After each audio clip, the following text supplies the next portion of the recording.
ఫీవర్లో homeopathy మందులు ఎలా work చేస్తాయి అంటే, క్లాసికల్ హోమియోపతి పరంగా చూసుకున్నట్లయితే ఫీవర్ని ఈ సిమ్టమాటిక్గా చూసుకోకుండా మనిషిని తత్వాన్ని బట్టి ఫీవర్ వచ్చే కారణాన్ని బట్టి మందు ఇవ్వడం జరుగుతుంది.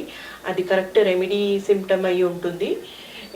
సాధారణంగా హోమియోపతిలో కాజేషన్ బట్టి ఫీవర్ ఎందుకు ఎక్కువ అవ్వడము, ఏ టైంలో ఎక్కువ అవ్వడం, తగ్గడము, మరియు ఇంకేమైనా అసోసియేటెడ్ సిమ్టమ్ ఉన్నాయా దాన్ని బట్టి రెమెడీ సెలెక్షన్ అనేది ఎంపిక అవుతుంది.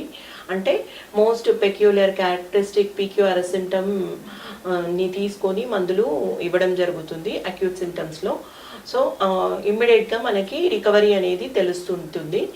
సో ఫీవర్ వచ్చినప్పుడు ఎవరైనా ఇమ్మీడియట్గా వాళ్ళంతటి వాళ్ళ మెడిసిన్ తీసుకోకుండా డాక్టర్ని సంప్రదించడం మంచిది. మరియు కన్వెన్షనల్ మెడిసిన్ కూడా తీసుకోవడం ఉపయోగకరం.